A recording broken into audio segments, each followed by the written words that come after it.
Hello everyone and welcome to another video. Today I'm gonna finish this model by splitting it and preparing for 3D print. As you can see, compared to last time, I've removed the colors since that was just a preview, and I've added this pedestal object here.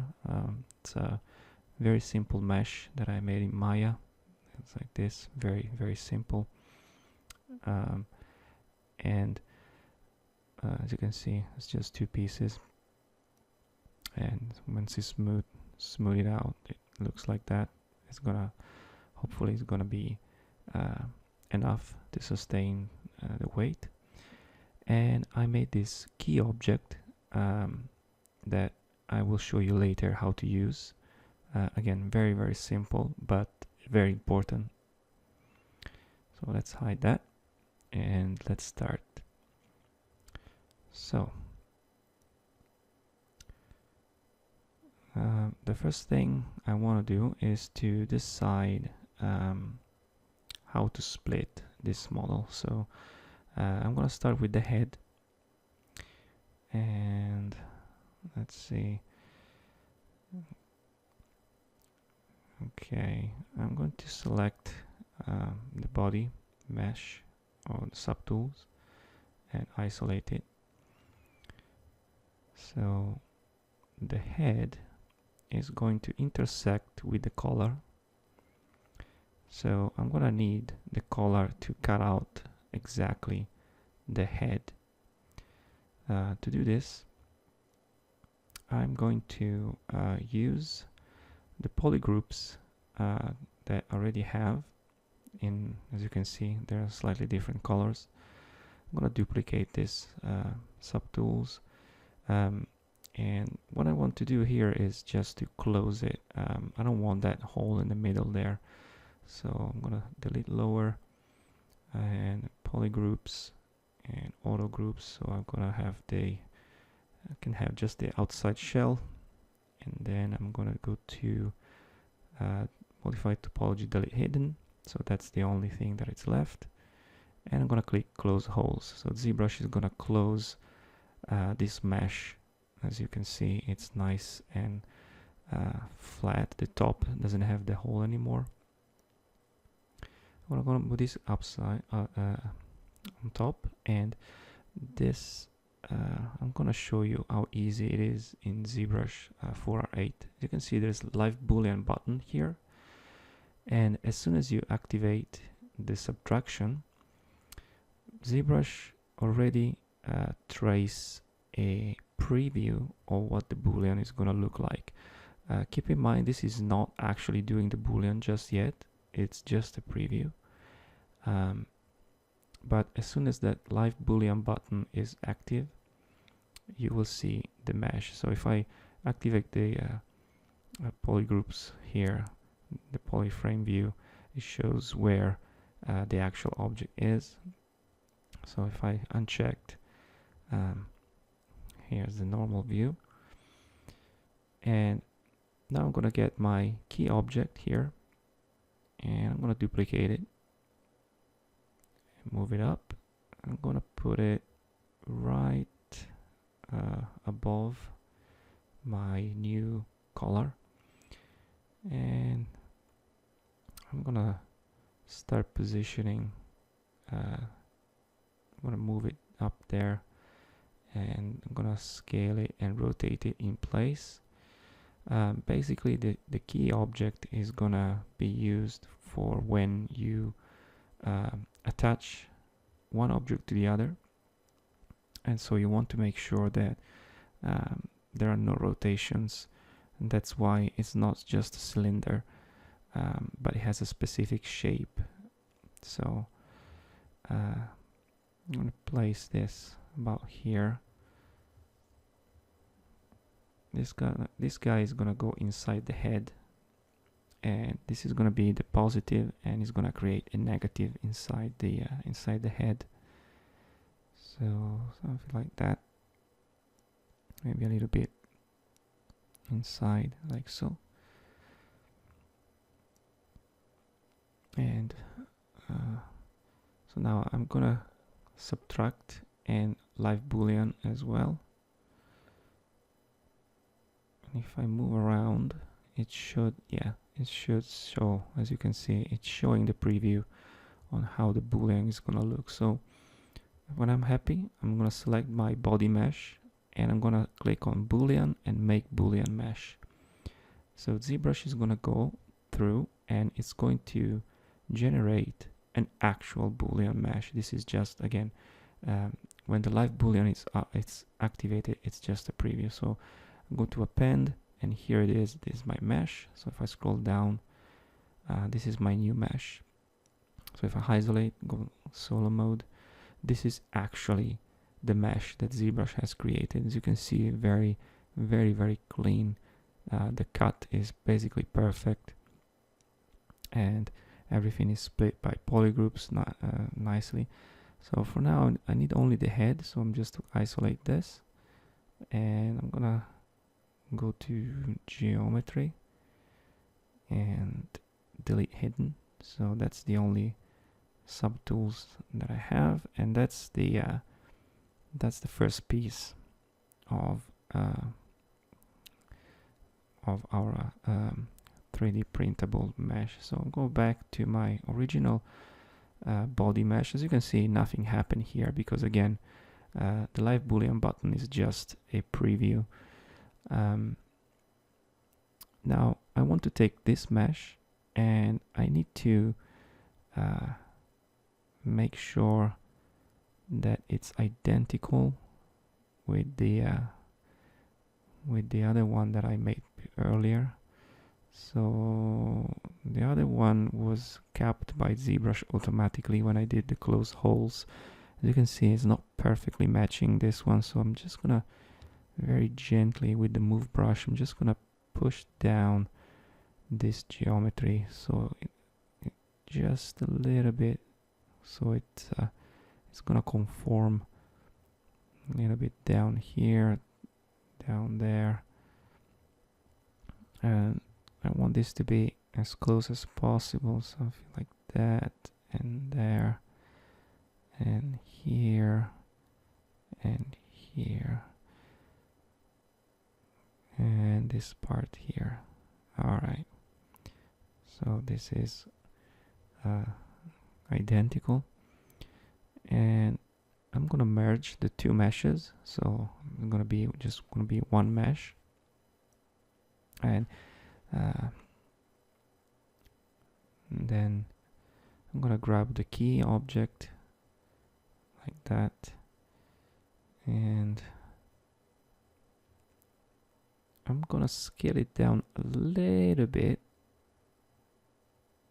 really a little bit, like just a little. And the reason is because if this positive key is absolutely identical to the negative that we created with the boolean, once it's 3D printed, it might be a little bit difficult to insert it. So I scale it down by like 0.5 millimeter or something, like very just a little bit. Okay, so next I'm gonna have to do the torso, the costume. Again, if I click on live boolean now, as you can see, there's a problem here, and the problem is that again, this object has a big hole on the top. So as you can see, there's a hole here. So I'm going to duplicate this object, and so I'm just going to work on a copy. And again, I'm going to use the same technique as before. I'm going to isolate this polygroup, and I'm going to delete lower, and then I'm going to go to delete hidden and close hole, just as I did before. So now I have one closed mesh, and now if I activate my live boolean, now you can see there's a perfect negative of that mesh, which is what I want. So before, when I merged the two objects here of the color, I forgot to dynamesh it, and it's always a good idea to dynamesh it in this case, because if you merge two different meshes, they are overlapping. And so I'm gonna click on dynamesh here and set the resolution as high as I can. So there we go. So now it's nice and remeshed. As you can see, it's one mesh now, very nice and clean.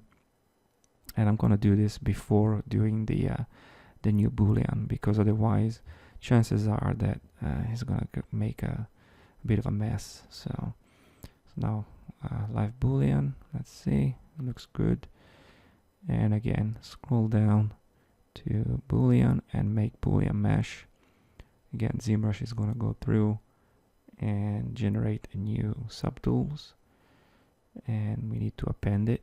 So I'm gonna scroll down and append, and there it is.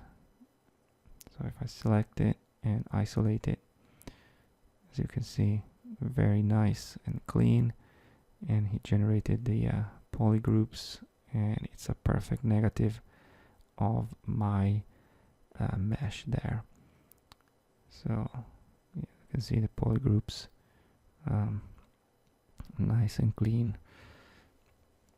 And this is the other the head mesh that I generated. So there's a hole there. Oops, I think I forgot something there. There's a hole, and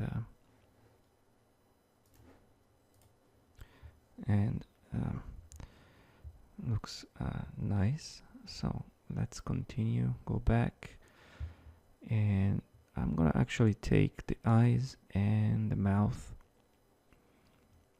and yeah, I think I'm gonna just merge them with the head. I'm gonna move them down.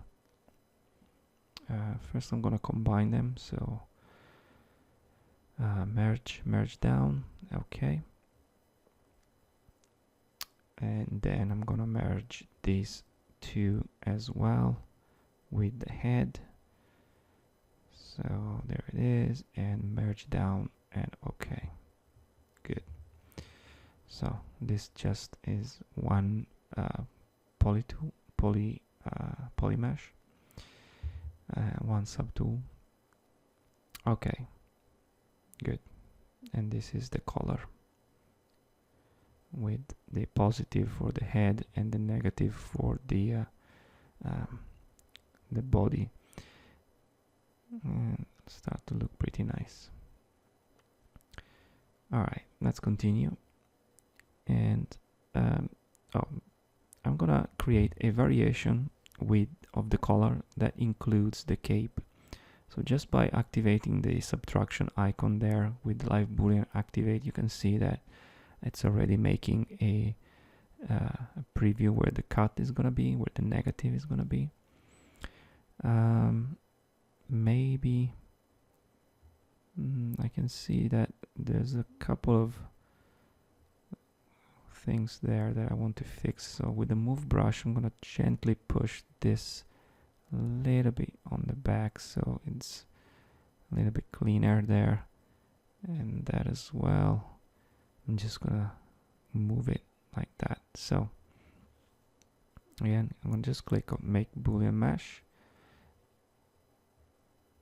and it's gonna go through again and create the new subtools that we need to append manually.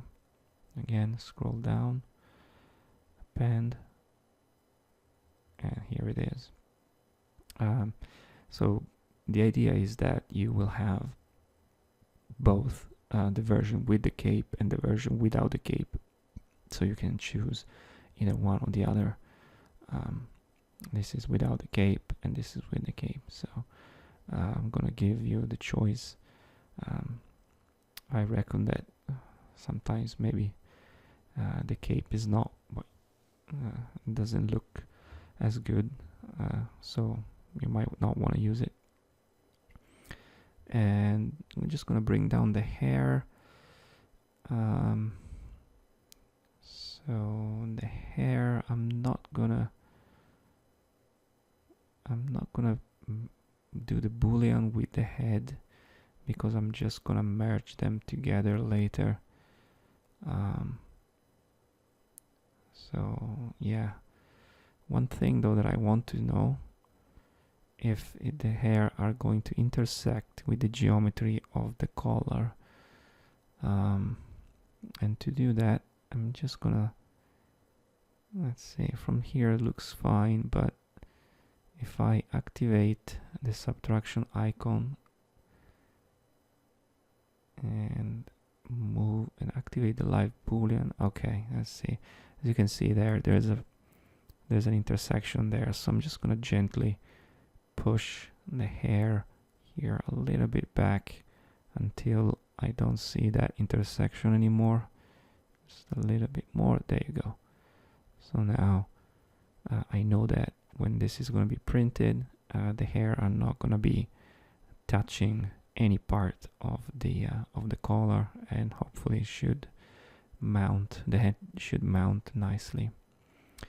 So let's continue, and I'm gonna go and select, let's see, I'm gonna remove the head here. This is a copy of the body, by the way. It's always good to work on copies. I'm gonna isolate this part here, and let's see, this is the part that I generated before with the cap. So once again, I'm gonna use the polygroup. I already have this generated by ZBrush, so I'm just gonna go here and split. So polygroups, auto groups. So it's gonna, for each island, it's gonna assign you a polygroup, and I'm just gonna isolate this one. And from the top, I'm gonna go to. I'm gonna go to not this one.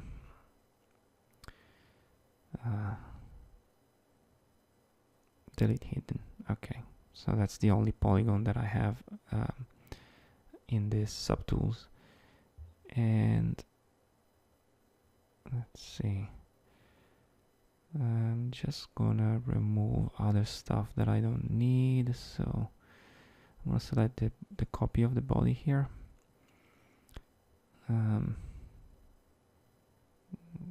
Okay, yeah, I'm just gonna hide the hands here, and I'm gonna hide the legs about there, the part that basically is gonna be hidden by the boots.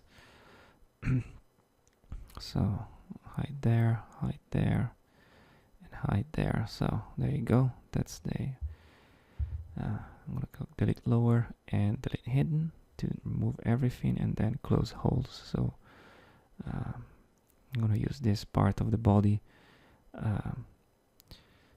and then I'm gonna combine this with the torso costume. Another thing that I need to notice is that the as you can see, there's a gap between the breast area and the top of the costume. That's not very good, because I want to dynamesh this whole piece here, and I need this mesh to be as tight, as watertight as possible.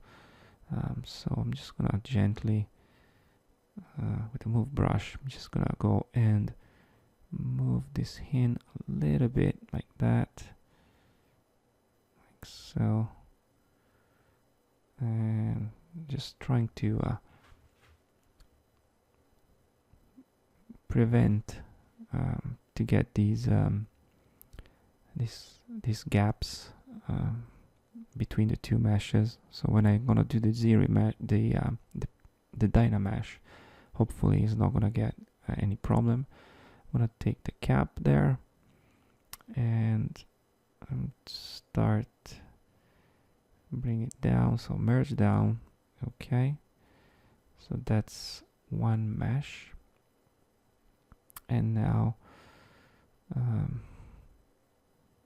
let's go and try and see what happens if I click on Dynamesh on the highest resolution.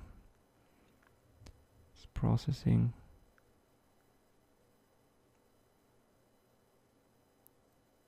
And looks good. Let's see. Let's check. I'm gonna create a hole in there and see. I can already see that there are a few gaps inside, so that's not good. So what I'm gonna do here, I'm going to undo, and let's set like 2048.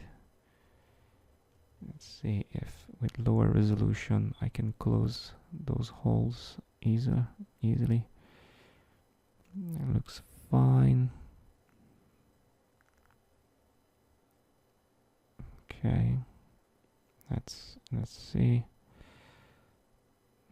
Well, there's still a little bit of gap there. Yeah. Oh, and obviously there's that gap on the back there, so I need to close that. So I'm going to click with the clay build up. I'm going to add just a little bit of volume and re-dynamesh like that, so that should be fixed, and yes it is. There is one here, and then remesh. Okay, that should be fine. And another one here. I'm trying to basically just find these tiny holes and close them, and then regenerate the Dynamesh. That should be fine. Regenerate. That's fine. And I'm going to reproject the detail. So should be good in the end. So smooth it out a little bit, just to be sure that there are no holes. It looks clean. That looks clean inside. Alright, so I'm gonna go and select my other objects that I duplicated from, and I'm gonna do project all, so hopefully I should get my details back.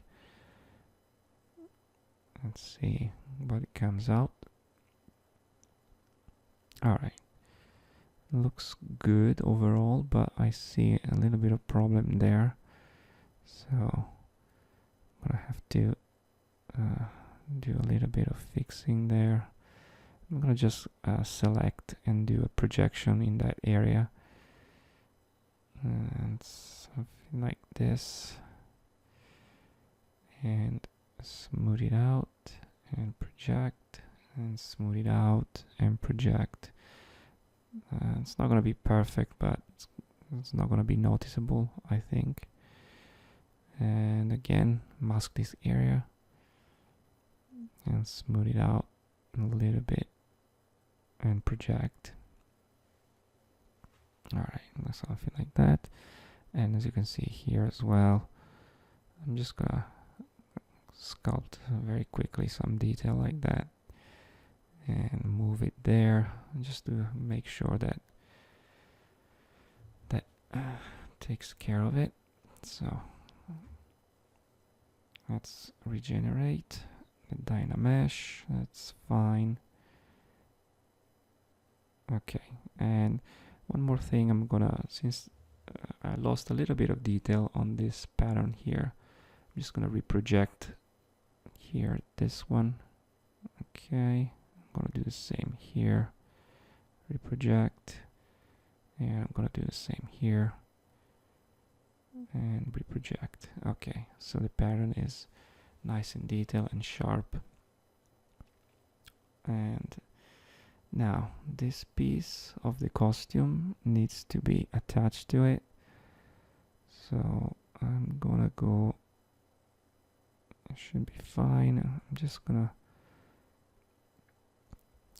gonna go, and also this part here, the top of the costume, before I move this one, so I need to do the same. Just move it back to match the shape of the costume, like so. And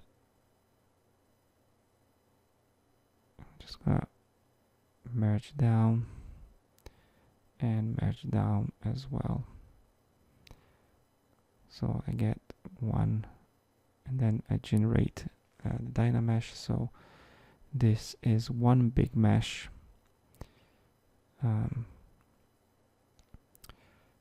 For these, I'm gonna do this. I'm gonna move them in here. I'm probably gonna lose some detail on the zipper, but that's fine. It's something very small.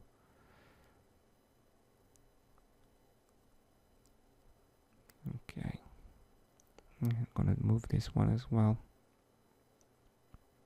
like that. Yeah, and I'm going to adjust it a little bit. All right. Now, if I merge this with the dynamesh, let me save this first. So I merge this with the dynamesh and I generate the new dynamesh again. As you can see, it has lost a little bit of detail in the zipper, but it's one piece, so that should be okay. And this whole torso, it's one dynamesh, which is what I wanted. So just checking out, looks pretty good. So what I'm gonna do with this, I'm gonna take the boots, and I need to close them like I did before with the clothes. Unfortunately though, I don't have a polygroup that comes in handy for closing that holes in the top.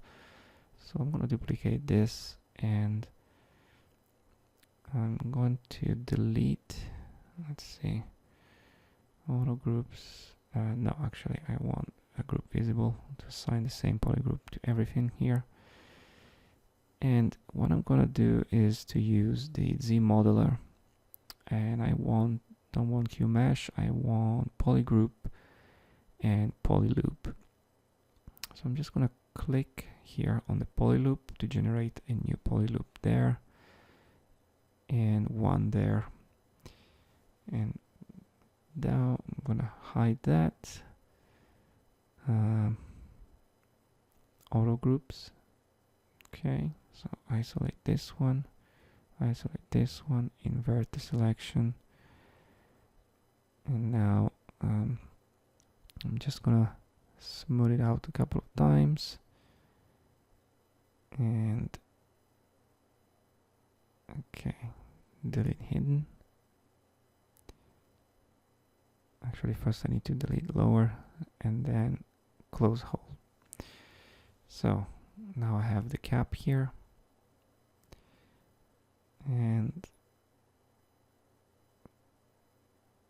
okay, so let's move this up,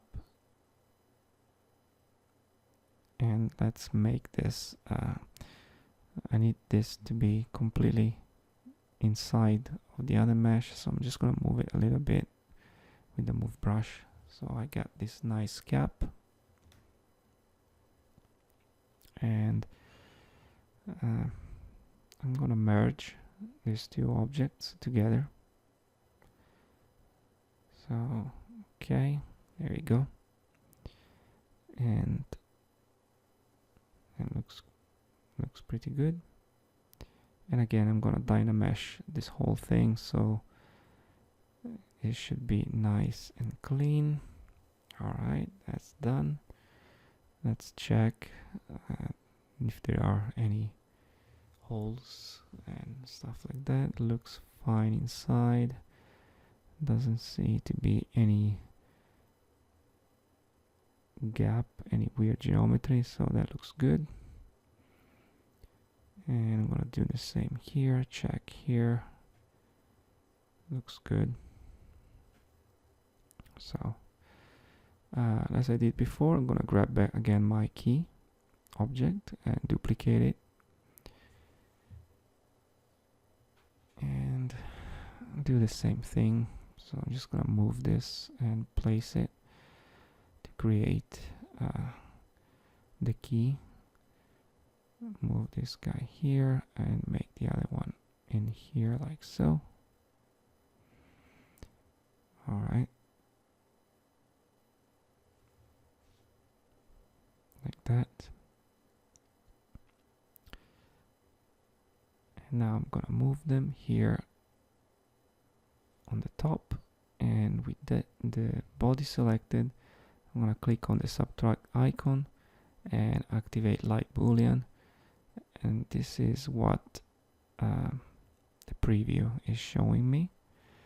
So, but before I apply this, I want to do the arms as well. So I'm gonna do that in one pass. So the preview here looks pretty good. So let's do the same with the arms or the gloves. Again, I don't have a polygroup handy here, so I need to create one, same as I did before. I'm gonna duplicate this.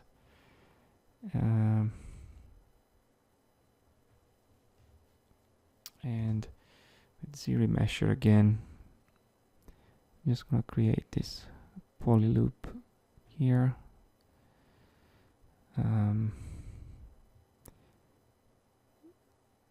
Okay, I'm gonna do the same on the other one. Okay, and I need to do, okay, yeah, I can't, I need to, if I click auto groups, it's still one group, because on the other side I need to cut a loop on the other side as well to free the inside. So let's see, I'm just gonna create a poly loop here. Okay, and the other one is gonna be here. Oops, not here. Here, okay. Let's make it maybe a little bit more inside. Doesn't really matter, but okay. So click to isolate that, and polygroup and auto group. So now I'm going to select only the outside.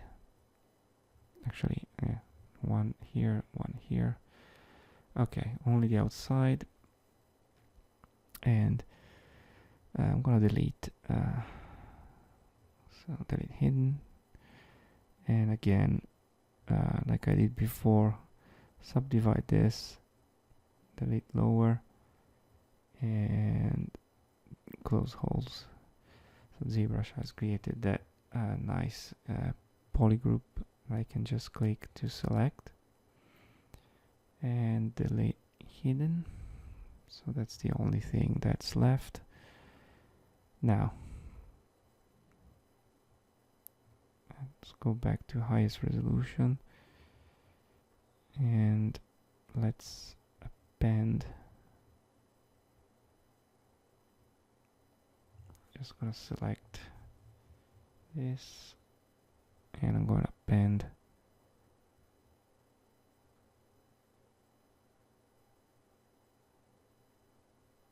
this one. I need to I'm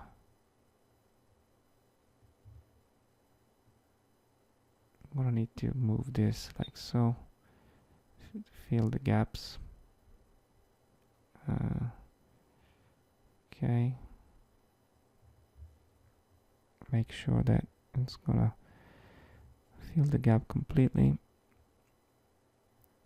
And now I'm going to dynamesh everything, and that's what I get. I'm not sure why it became rough there. I'm just gonna smooth it out a little bit like that. And so here a little bit, smooth it out, and here as well. Let's check that there are no weird geometry inside. Looks good. And now again, as I did before, I'm gonna go and do the same thing with the hands. I already have these polygroups, so I'm just gonna use it.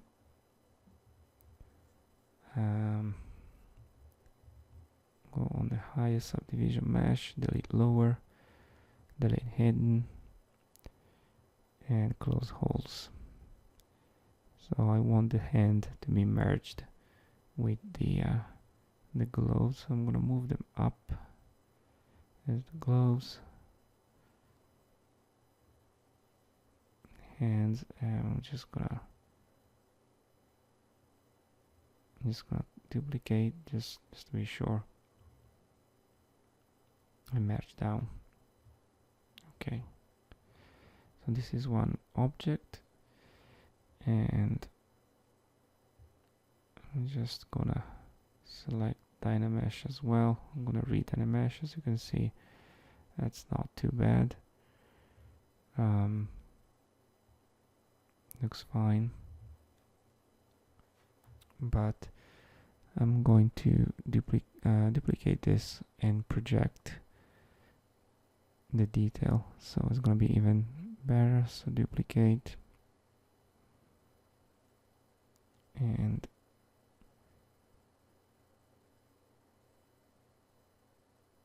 let's dynamesh it. It's max resolution. All right, and now I'm just gonna project all. All right, so it looks pretty good, and this one also looks pretty good. Looks pretty detailed. So again, grab the key object, and I'm gonna move and rotate it like I did before, like so.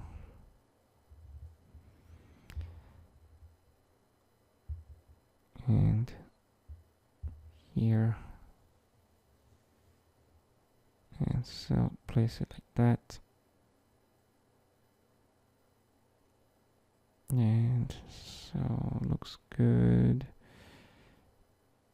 Now let's check. I'll activate only the objects that I need and set them to subtract. Now if I click on live boolean, oops, looks like I forgot to uncheck something here. This one. All right. And this is the preview. Pretty good. Maybe the key is a little bit small. I might make it a little bit bigger. If I compare it with the one with the legs, this one is a little bit smaller. So yeah, I think I'm going to increase. To do that, I'm just gonna scale it up like that a little bit, and do the same with this one. Just want them to be a little bit bigger. Okay, like so. Alright, so now if I go back here and activate light boolean, it looks pretty good. So I'm just going to make the boolean mesh because I think I'm happy with it, and scroll down and append the new object. So this is what ZBrush has created, and as you can see, nice and clean, looks very good. All right, it looks pretty decent. All right.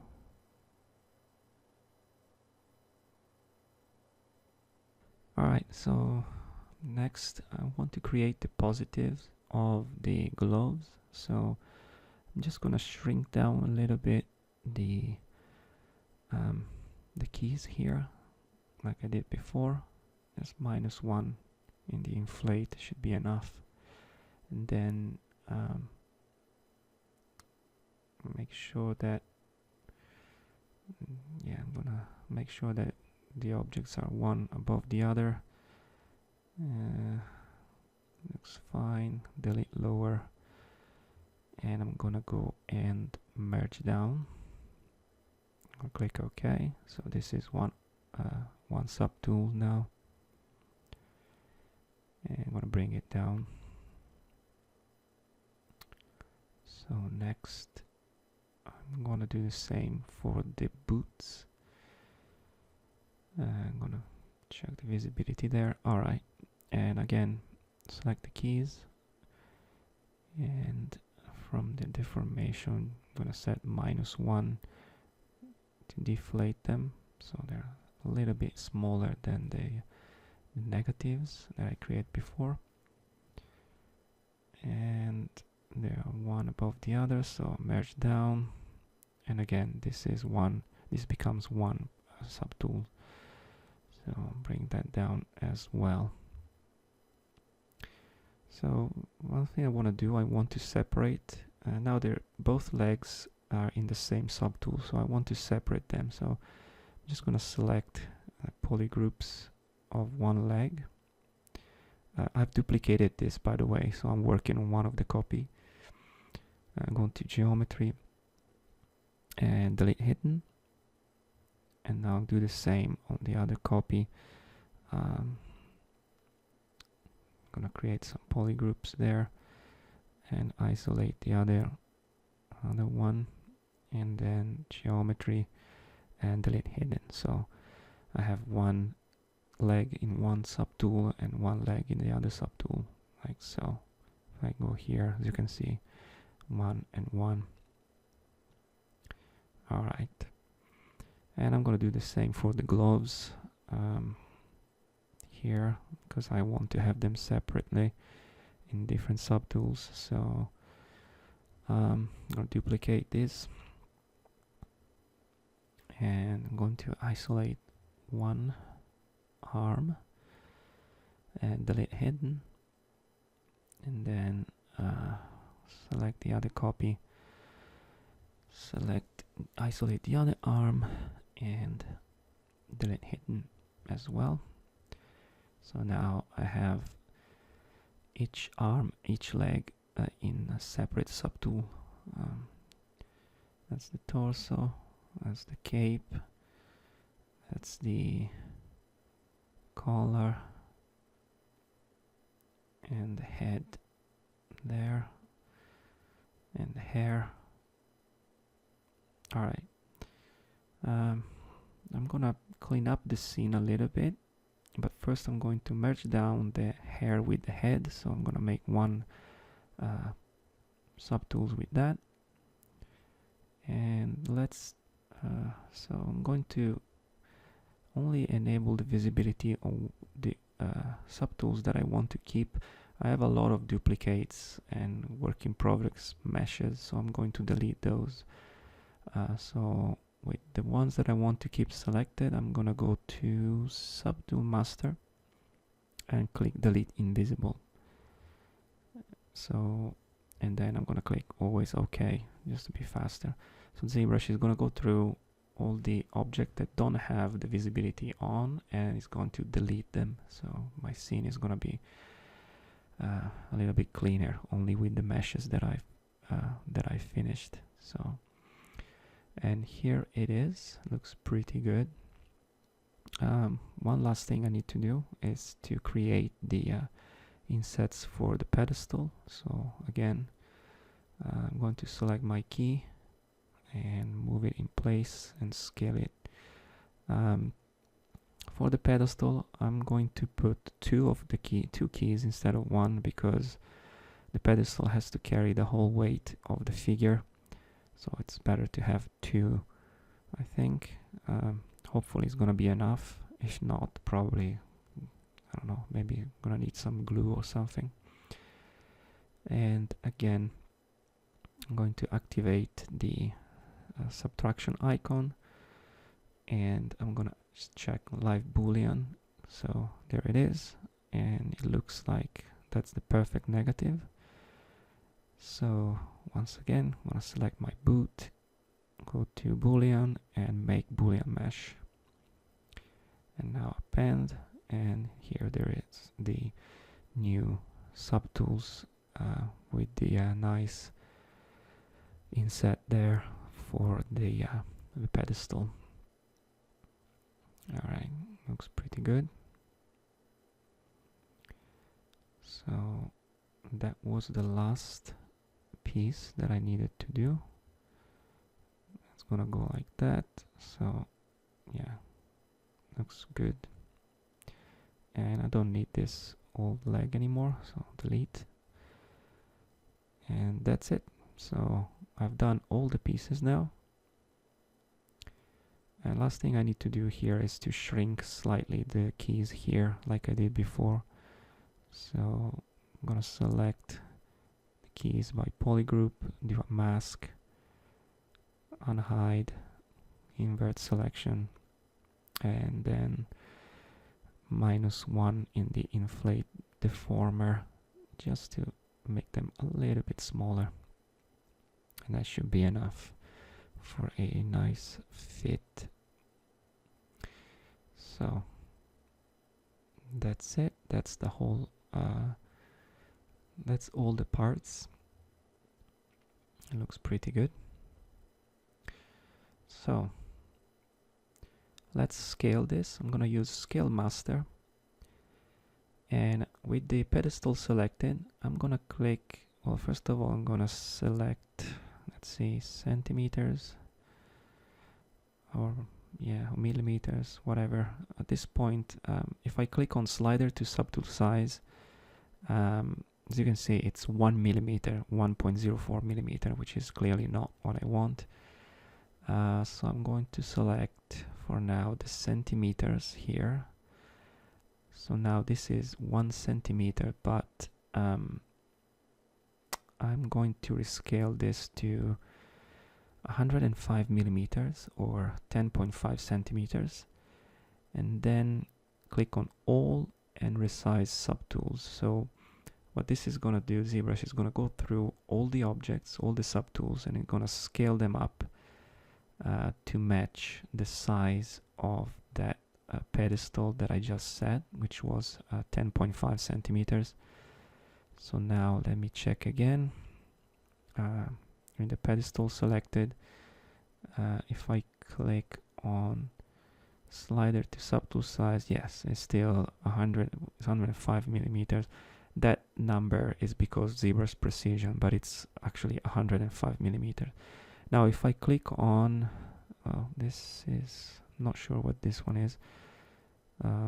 If I click on new bounding box subtools, ZBrush is going to create a box that it's exactly the size of all my subtools. So if I go to transparency here, you can see it's the bounding box of my complete model here. And this is a good way that you can check the full size of your model. So with the bounding box selected, if I click on slider to subtool size, it shows the total size. So it's 20 centimeters by 114 millimeters. So which is correct. So now what I'm gonna do, I'm gonna use decimation master to decimate. So I'm gonna click on pre-process all, and this is, well, before I need to remove this since I don't need it. I'm gonna click on pre-process all like that, and it's gonna take a few minutes, so I'll just cut the video here. When this is done, I'm gonna decide I want 1 million polygons, so let's do 999 and decimate all. Okay, when this is done, ZBrush went through all the object and decimated them. However, looks like it wasn't very precise. As you can see, I mean, it has done a great job in the decimation, but if I look at the total points here, it says 1.5 million, which these are faces, which means it's 3 million polygons. So let's try to reduce a little bit and see if I can get it to be a little bit more precise across all the subtools. Maybe 8%. Decimate all. See what we get. 1.2 million is still way too much. I need that number to be slightly below 500,000 in order to be 1 million polygons, 1 million triangles. And the reason is because I'm going to send this model to Shapeways to be 3D printed, and Shapeways only accept a maximum of 1 million polygons. That's why I'm doing the decimation. So, okay, that looks like it's 473,000. I've lost a little bit of quality, but overall it's still really good. I'm actually really impressed on how well everything is retained, and also this is obviously much lighter to handle because it's only 1 million triangles, which is pretty good. So let me check real quick that the keys and the holes are same as before. You need to check, be sure that the shape has been kept correctly. It looks like everything is fine. It looks pretty good. Yeah, it looks pretty good. All right.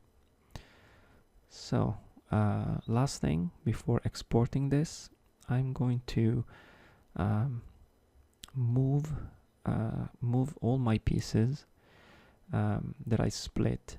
I'm gonna move them around in a way that they don't touch each other, and the reason is because when I send this to the service, the printing service, if the pieces are not separate, the printer will see this as one unique object, and that's not good. I'm gonna try to move the pieces in a way that they don't touch each other and they are within the maximum bounding box of my pedestal, so I don't go over that limit there. So move that there. Move the body here. Looks like, okay, it's not touching. The cape is a bit tricky because it's basically almost the same size as the pedestal, but should be good there. Move the collar there, and the head, I'm gonna move it in there so it stays within the bounding box as well. There, and the leg up there. So I want to have a maximum of 9 pieces, as all my parts are 9 pieces. So that looks good. And I'm gonna check if the bounding box is still 105 millimeters with scale master again, which is down here. So I'm gonna, so the pedestal was 105 millimeters, yeah. And now if I click on new bounding box subtools, again it's gonna create a box with the size of all my subtools there, so I can check that my maximum size is still 105 millimeters. Let's see. So if I go here and click on sliders to subtool size, yes, so 105 by 180 millimeters. So that's perfect. I can delete this, don't need it anymore. So now I'm ready to export it to whatever 3D printer or service I want. And to do that, I'm gonna use another Z plugin called 3D Print Hub right there. And I'm going to set, so I'm gonna click on update size and set that size is 105 millimeters, so that's correct. And then as you can see, it has updated the sizes. And then I'm going to click on export options. I'm going to export this in STL, by the way, because it's a common format for 3D printer. I'm going to uncheck export to separate file and polypaint because I just want one file, and export to STL. So I'm gonna call this print. I know it's not very original, maybe I'll rename it later. Save. So now ZBrush is basically exporting one unique STL that has all my objects in here, and I am ready to upload it on Shapeways or whatever 3D printer service I want. So there it is. And here I am in shapeways.com. This is the preview of the object that you upload. And I've scaled it up a little bit. I've set it to 12 centimeters instead of 10.5, just to have it a little bit bigger. And here you can see the preview costs based on various material. And usually what I do, I either use PLA, which is here, or strong and flexible plastic, and I'm gonna do this one with white polished at the moment. So you can see there's a yellow mark here. If you click on wall thickness, it's gonna show you the parts that might be a little too thin, but as you can see, those orange part there are the parts that the software is identifying as slightly too thin. But in my experience, I think that's gonna be not a big problem. It's probably gonna be fine. So you can see there's a fixed thin walls options here, but I'm not gonna use it because it takes forever. It doesn't really fix the problem, and it changes the prices, so I'm not gonna use that. And yeah, white, strong and flexible, polished, and I'm gonna buy this. So click here and I'm gonna check out this one.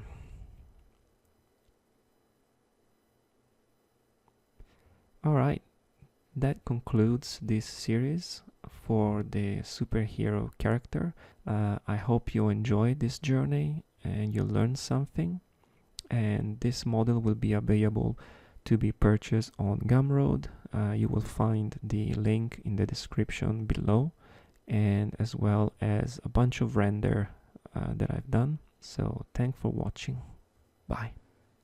Thank you for watching the full video. If you want, you can support me on Patreon. subscribe to my channel, and make sure to watch my latest video and other videos in my playlist. See you the next time.